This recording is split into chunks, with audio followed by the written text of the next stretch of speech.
Nah, bagaimana caranya kita bisa memproduksi susu sapi dengan ternak-ternaknya yang bisa beradaptasi khusus di dataran rendah. Yaitu mungkin salah satunya bagaimana teman-teman mencoba meriset untuk menghasilkan hal itu. Kalau mungkin Bapak pernah mendengar sapi Belgian Blue yang ototnya double-double. Nah, ini akan kita coba riset kita itu bagaimana ini bisa dihasilkan di sapi lokal kita. Nah, itu Pak. Nah, meningkatkan nilai gizi dari telur itu baik melalui salah satunya riset pakan. Dalam arti kita menambahkan bahan-bahan tertentu yang bisa meningkatkan kualitas telurnya. Meskipun kita sampaikan bahwa ini sebenarnya telur ini sudah merupakan superfood.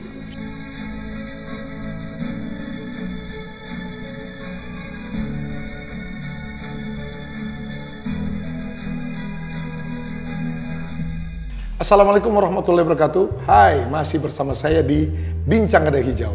Menginspirasi, mengungkap inovasi dan mengedukasi untuk pengembangan diri. Nah, masih di tempat yang sama ini, banyak inspirasi di sini. Banyak hal yang ingin kita tahu dari ruangan di BRIN ini. Sekarang saya bersama seorang yang luar biasa ini, senyumnya luar biasa, Bapak Dr. Santoso. Nah, dari Pusat Riset Peternakan, Organisasi Riset Pertanian dan Pangan, Badan Riset Inovasi Nasional, BRIN, Mbak ya. Betul, selamat datang, Pak, di Bincang Ada Hijau. Pak Ismail.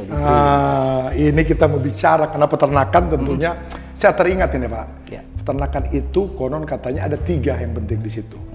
Ya, ada susu, ada daging.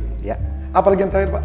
Telur, Pak. Telur. Nah, ini yang kita mau bicara ini, Pak. Berbagai hal terkait 3 unsur tadi dan yang lain. Di depan ini kita punya telur, ada susu, Pak. Nah, ini seperti apa ini, Pak? Terkait dengan pekerjaan Bapak ya. Bapak bertugas sebagai kepala pusat, Pak ya. Riset untuk peternakan. Saya kira konsentrasi tentunya di aspek apa saja, Pak ya, yang kaitannya dengan ternak ini untuk menghasilkan 3 produk tadi, Pak. Baik, terima kasih Pak Ismail. Jadi sebenarnya gini, saya memang diamanahkan sebagai kepala pusat ini sebenarnya untuk mengkoordinir sebenarnya teman-teman riset bagaimana sih kita bisa mensupport terkait dengan pemenuhan protein asal hewan khususnya, baik itu daging, susu maupun telur. Karena memang kita menganggap bahwa kebutuhan manusia terkait dengan protein hewan ini sangat penting, Pak Ismail. Karena ini terkait dengan bagaimana mempersiapkan sel, jaringan pada saat manusia itu tumbuh dan berkembang, dan ini sangat dibutuhkan ketika manusia itu dalam proses menyusui kemudian tumbuh kembang anak. Nah, ini sangat dibutuhkan, Pak. Kaitannya dengan ini, Pak, bahwa pemenuhan itu kan berarti sudah sekian tahun, Pak ya, kita mengenal yang tadi yang namanya susu, ya kan, telur, kemudian tadi daging, ya. Nah, ini karena kita bicara tentang riset, ya, Pak Santoso pertama teman-teman ini di pusat riset, ya, melihat yang sudah dihasilkan sebelumnya, ya, sekarang posisinya kita di pusat riset, apa yang sedang dikerjakan dan ke depan seperti apa? Baik, terima kasih Pak Ismail. Jadi begini, terkait dengan kegiatan riset sebenarnya teman-teman saat ini melakukan riset yang mendukung untuk salah satu program pemerintah, salah satunya adalah untuk mendukung makan bergizi gratis ini khususnya untuk anak-anak sekolah. Nah, salah satunya adalah bagaimana kita bisa meningkatkan nilai produktivitas, kemudian bisa juga meningkatkan nilai gizi dari telur itu, baik melalui salah satunya riset pakan. Dalam arti kita menambahkan bahan-bahan tertentu yang bisa meningkatkan misalkan kualitas telurnya. Kualitas, Pak ya? Ya, kualitas telurnya. Meskipun kita sampaikan bahwa ini sebenarnya telur ini sudah merupakan superfood. Superfood. Nah, lengkap jadi ya, Pak ya? Iya, sudah lengkap sebenarnya. Jadi bagaimana kita bisa meningkatkan bahan-bahan tertentu itu bisa melalui pakan, itu sebagai salah satu contohnya. Kemudian terkait dengan susu ini juga teman-teman saat ini sedang berusaha meriset bagaimana sih sebenarnya kalau kita melihat susu ini kan susu sapi ya, Pak. Saat ini kan banyak dihasilkan di dataran tinggi. Nah, sedangkan di Indonesia ini untuk dataran rendah sangat luas, Pak Ismail. Nah, bagaimana caranya kita bisa memproduksi susu sapi dengan ya ternak-ternaknya yang bisa beradaptasi khusus di dataran rendah. Ya itu mungkin salah satunya bagaimana teman-teman mencoba meriset untuk menghasilkan hal itu. Gitu. Kemudian terkait dengan daging, khususnya terkait dengan sapi, ini teman-teman juga melihat, oh ini ternyata memang Indonesia memiliki luas lahan yang sangat luas, khususnya di luar Pulau Jawa. Nah, sedangkan di luar Pulau Jawa itu potensi untuk pakannya sangat berlimpah dan sebagainya. Nah, ini sebenarnya teman-teman juga sudah meriset mulai dari A sampai Z bagaimana cara pemeliharaannya dan sebagainya, itu sebenarnya sudah diriset oleh teman-teman. Nah, khusus yang tadi menghasilkan susu untuk sapi kan ada sisi lain menghasilkan daging, Pak ya. Nah, seperti apa itu riset yang dua sisi tadi, Pak? Ya, Pak. Jadi begini, Pak. Jadi untuk terkait dengan susu dan daging, jadi begini. Kalau di ternak sapi, kita mengetahui bahwa susu itu hanya dihasilkan ketika sapi itu betina. Sedangkan ketika sapi itu jantan, maka itu tidak akan menghasilkan susu. Nah, bagaimana caranya adalah salah satunya riset adalah bagaimana kita meningkatkan angka kelahiran sesuai dengan permintaan. Dalam arti kita mau menghasilkan ternak sapi perah dengan jenis kelamin betina, maka ada teknologi sexing namanya. Itu dari situ. Kemudian di samping itu kita juga bisa melihat atau menginginkan bagaimana ketika ini untuk populasi sapi perahnya maksudnya sudah besar dan sebagainya. Kita ingin sapi jantan untuk fattening dan sebagainya. Itu bisa kita lakukan. Itu salah satu pendekatan teknologi di sapi perah, Pak. Itu salah satunya. Luar biasa. Nah, kaitannya dengan juga cerita bahwa untuk meningkatkan baik kuantitas maupun kualitas. Nah, selain makanan, pasti salah satu yang saya kira dari segi breedingnya mungkin, Pak ya. Seperti apa ini riset breeding ternak gini di pusat riset sekarang? Nah, ini khususnya kalau di breeding, memang kalau untuk ruminansia kita masih membutuhkan waktu yang panjang, Pak. Tapi kalau untuk di unggas memang teman-teman ini lebih cepat memperoleh istilahnya rumpun atau galur baru untuk meningkatkan produktivitas, khususnya dari daging-daging unggas ini, karena masa untuk reproduksi kemudian bertelur dan sebagainya itu lebih pendek. Nah, sedangkan di ternak besar untuk breeding ini salah satunya adalah kita mencoba bagaimana ini untuk teknologi advance ya, Pak, ke depan, bagaimana kita bisa menghasilkan daging dengan double muscle kalau istilahnya kita sebut. Kalau mungkin Bapak pernah mendengar sapi Belgian Blue yang ototnya double-double. Nah, ini akan kita coba, riset kita itu mereka tertantang bagaimana ini bisa dihasilkan di sapi lokal kita. Nah, itu, Pak. Nah, jadi kenapa demikian? Karena sapi lokal kita ini lebih adaptif, Pak, sebenarnya. Ya istilahnya sapi dilepas, kalau Bapak melihat sapi Bali dilepas dikasih makan apapun dia bisa tumbuh. Dengan beda ketika sapi-sapi ini adalah mohon maaf mungkin sapi impor dan sebagainya, itu perlu perlakuan khusus dan sebagainya. Seperti sapi Belgian Blue itu memerlukan perlakuan khusus, pakan khusus, berbeda dengan sapi lokal. Gitu, tapi Pak. memungkinkan, Pak, sapi kalau lokal kita diberi perlakuan untuk itu? Sampai saat ini memungkinkan, Pak, karena teman-teman juga beberapa riset sudah menemukan gen yang bisa menyebabkan itu double muscle dan sebagainya. Nah, nanti kedepannya adalah kita ada istilahnya rekayasa genetik dan sebagainya, mensisihkan gen itu dan sebagainya. Tapi ini memang butuh waktu panjang. Iya, Pak, tidak bisa singkat. Tapi menarik, Pak, pemanfaatan teknologi yang advance tadi sudah masuk, Pak, di peternakan. Itu di sapi, Pak. Kalau dari ada hewan lain yang teknologi yang seperti itu apa? Yang unggas juga begitu, Pak. Unggas juga. Nah, ini juga lebih cepat, mungkin nanti capaiannya atau outputnya akan terlihat lebih cepat. Ini sama juga. Kita mencoba bagaimana kita mengrekayasa khususnya untuk ternak-ternak lokal kita, Pak. Bagaimana lebih tahan penyakit, kemudian bagaimana lebih adaptif terhadap heat stress dan sebagainya. Nah, ini kan kalau heat stress itu kan biasanya kalau kita sendiri kepanasan dan sebagainya, maka energi kita habis untuk membuat lingkungan kita lebih nyaman. Ya. Nah, jadi tidak untuk daging malah. Ya. Nah, jadi itu yang kita coba kejar, bagaimana ternak-ternak ini lebih adaptif dan sebagainya. Itu kalau diunggas. Kemudian bagaimana bisa menghasilkan telur yang lebih banyak dan sebagainya. Nah, dalam proses riset, saya kira mungkin tadi kita sudah mulai dari breeding, ya, bagaimana menghasilkan inovasi untuk mungkin apa istilahnya, bukan varietas kan kalau ini apa namanya? Rumpun galur. Galur ya. Ya, rumpun. Galur, unggul ya, sapi gitu ya, atau unggas. Nah, itu kan perlu disupport juga dengan apa namanya tadi pakan Pak ya. Pakan. Nah, kita tahu Indonesia ini kan luas Pak. Betul Pak. Ya, luas kebun-kebun ini yang mungkin ada tanaman utama, tetapi ada juga apa namanya rerumputan ya.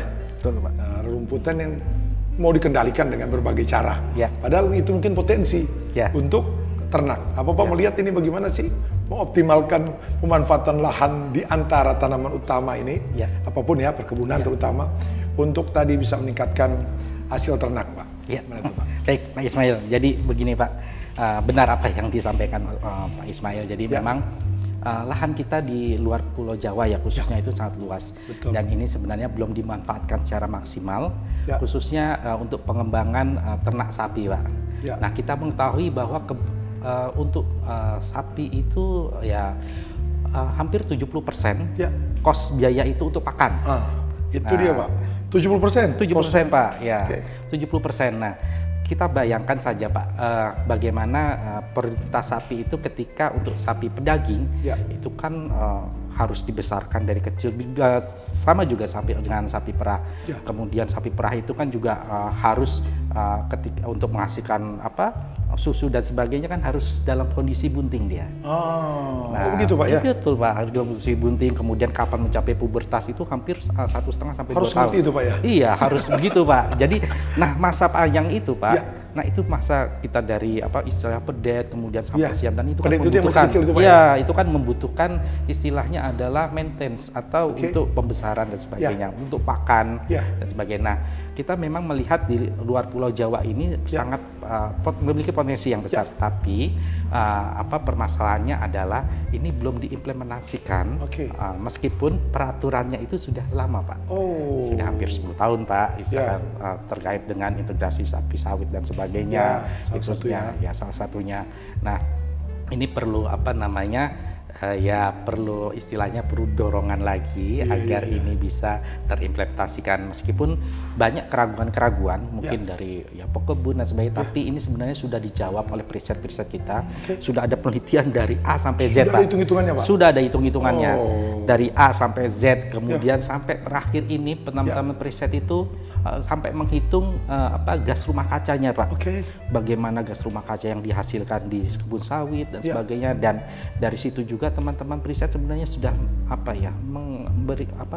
menciptakan inovasi untuk pakan-pakan yang bisa menurunkan gas rumah kaca, tapi bisa meningkatkan produktivitas sekitar 20 sampai 30% Pak. Ya, itu teman-teman riset kita sebenarnya sudah sampai tahap seperti itu, dan kita sekarang tinggal bagaimana implementasi, kemudian dukungan pemerintah untuk melaksanakan ini khususnya di luar Pulau Jawa. Yang pasti integrasi itu mungkin kan Pak? Mungkin kan Pak. Terutama di dalam coba memanfaatkan tadi ya. Untuk mengoptimalkan dengan meningkatkan produksinya. Bahkan setahu saya ada kotoran ternak itu juga kan bisa memberikan nilai tambah, terutama mungkin ke nutrisi bagi tanaman. Betul Pak, betul sekali. Dan ini juga ini juga sebenarnya sudah sudah di riset juga oleh teman-teman bagaimana itu hitungan ekonominya ketika kita menggunakan sapi yang digembalakan, kemudian fesesnya itu menjadi pupuk, kemudian mengurangi pembelian pupuk kimia dan sebagainya. Nah, itu sebenarnya sudah ada hitung-hitungannya dan sudah di riset Pak. Nah ini Pak kaitannya dengan hasil riset tadi Pak. Ya, bahwa banyak yang sudah dihasilkan, ya kan, dari hulu sampai hilir ya kalau istilahnya. Nah, kalau pertanyaan bagaimana mengaksesnya Pak? Mengakses mungkin masyarakat ingin tahu, banyak riset-riset itu. Kalau menurut Bapak, ini khusus yang dari segi peternakan ini, seperti apa mengakses inovasi tadi Pak? Baik Pak, sebenarnya kalau terkait dengan akses, kemudian informasi dan sebagainya, kita sebenarnya sudah sering berulang kali Pak. Mungkin memang informasinya tidak sampai ke Belum, seluruhnya Pak. belum. Ya. Seperti webinar, kemudian kita seminar dan sebagainya. Kemudian kita ada PIC tertentu yang memang concern ke arah sana, itu bisa menghubungi dan sebagainya, dan teman-teman yang ingin tahu lebih banyak bisa berkontak, kemudian nanti akan diarahkan ke kita. Dan itu sudah terjadi Pak. Dalam hal waktu itu adalah yang bersangkutan ingin membuat formulasi pakan. Wah, kita ada presetnya, kemudian bagaimana mereka bisa, nah itu sudah terjadi. Sebagai contoh. Ternyata harus sering minum susu Pak ya? Ya. Biar sehat. Ismail. Untuk bisa tetap sehat, saya kira riset itu harus tetap jalan Pak ya. Betul Pak. Gimana kita mendapatkan susu mudah, mungkin murah Pak ya. Harapan ke depan ya, jangan semakin meningkat. Nanti banyak orang yang tidak minum susu Pak. Ya kan? Nah, sekarang kaitannya dengan riset Pak. Menurut Bapak apa yang sudah dilakukan dan merencanakan ke depan, apakah ada semacam kendala ataupun hambatan yang semestinya sudah dicarikan dong mitigasinya Pak? Gimana tuh Pak? Ya, baik Pak. Jadi terima kasih nih terkait dengan kendala Pak Ismail. Memang dalam riset itu memang tidak terlepas dari masalah biasanya. Tapi memang ini teman-teman sudah mitigasi dan sebagainya, dan biasanya memang teman-teman itu kalau di lapang adalah biasanya kendala teknis ya. Teknis dalam arti ketika mereka membutuhkan sesuatu dan itu tidak ada, dan mereka juga sudah mitigasi dan biasanya solusinya akan cepat Pak. Itu yang pertama. Yang kedua memang aksesibilitas biasanya memang untuk khusus riset-riset yang dalam arti adalah kita ingin memanfaatkan atau kita ingin bermitra dengan perusahaan besar dan sebagainya, di mana ada objek untuk diriset dan nah itu biasanya kendala-kendala kita, dan memang ya perizinan dan sebagainya, hanya itu saja sih Pak. Selain itu juga memang terkadang juga dalam arti teman-teman sering mengalami kesulitan, misalkan sampling di lapang, kemudian ketahanan sampelnya dan sebagainya, tapi itu sudah dimitigasi biasanya. Ya kendala-kendala seperti itu sih Pak biasanya yang dihadapi oleh teman-teman khususnya dalam melakukan riset-riset. Dan satu lagi Pak, memang kita juga diminta untuk mengupgrade skill kita, bagaimana riset-riset kita itu lebih presisi. Kemudian itu kadang memang dalam arti adalah kendala dalam arti bagaimana periset kita meningkatkan skillnya. Tapi itu juga sebenarnya sudah dimitigasi dengan adanya periset-periset muda, kemudian banyak program-program yang dibuka, misalkan seperti visiting professor dan sebagainya. Nah itu sebenarnya sangat membantu. Jadi itu sebenarnya bisa menjawab permasalahan-permasalahan yang mungkin dihadapi oleh periset, dan sekaligus melengkapi jawaban-jawaban yang tidak bisa mereka dapatkan dengan tidak adanya kolaborasi dengan para periset-periset itu sih Pak. Kata kunci kolaborasi Pak. Betul, Pak. Sepanjang ini gimana menurut Bapak kolaborasi yang ada, dan menurut Bapak bagaimana ke depan supaya bisa mempercepat ini? Jadi kolaborasi kalau menurut saya adalah ini sebagai keharusan Pak. Kolaborasi tidak hanya kita dengan dalam lingkup riset saja, kita harus berkolaborasi dengan pemerintah daerah, kolaborasi dengan mitra atau pengguna. Nah ini penting Pak, karena riset kita tidak akan bermanfaat dan tidak akan berharga jika tidak digunakan. Setuju Pak. Jadi kita harus tahu apa yang diminta dan apa yang diperlukan. Setuju. Gitu Pak. Luar biasa. Nah, ini ke depan Pak ya, bahwa tadi ada perencanaan matang, ada kendala. Nah, ini satu program ataupun platform yang coba dirancang oleh BRIN yaitu NutriFood Sync. Nah, mungkin seperti apa ini pendekatan dari teman-teman di pusat riset peternakan mensupport ini platform yang saya kira bagus kalau saya dengar dari Ibu KOR ya. Seperti apa tuh? Jadi NutriFood Sync ini sebenarnya adalah suatu program ini berusaha menginteraksikan antara riset kemudian kebutuhan dengan program pemerintah juga ya Pak. Ya. Jadi dari sini khususnya dalam bidang peternakan kita memang concern bagaimana kita bisa mendukung program pemerintah itu melalui program Food Sync ini untuk meningkatkan produktivitas daging, susu, telur dengan riset-riset yang telah tadi kita sedikit jelaskan. Kemudian kami sudah menyusun policy brief dan ini mungkin akan kita deliver kepada pemangku yang berwenang. Ya, mudah-mudahan apa yang kita sampaikan, kemudian apa yang kita idekan ini bisa diimplementasikan sehingga program Nutrifood-Sync ini bisa berjalan dan bisa mendukung program-program pemerintah khususnya dalam program MBG. Oke, luar biasa Pak. Kita dapat semua ini Pak, kaitannya dengan apa yang menjadi topik kita, bagaimana peternakan ini dengan hasil saya kira yang luar biasa. 3 ini tapi masih banyak sebenarnya selain yang 3 utama ini masih banyak. Tapi kita lebih konsen bagaimana mensupport untuk tadi yang program sekarang makan bergizi gratis, tapi juga konsep baru platform yang Nutrifood-Sync ini bisa dan mudah-mudahan berkelanjutan Pak ya. Betul Pak. Saya kira luar biasa. Terima kasih nih Pak Kapus ini. Luar biasa waktu terima kita kasih banyak Pak Ismail. Saya dapat semuanya nih dari Bapak. Alhamdulillah. Semoga kita akan ketemu dengan topik yang berbeda untuk peternakan. Terima kasih banyak Pak. Oke, kita dapat ini dari Pak Kapus ya.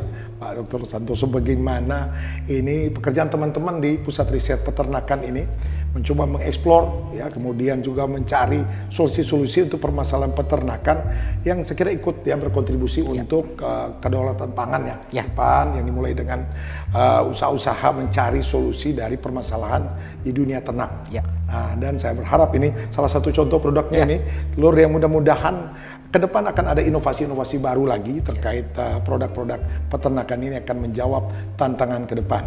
Tetap ikuti Bincang Kedai Hijau. Jangan lupa kita share, kemudian like dan komen untuk kemajuan pertanian Indonesia. Ciao. Ciao.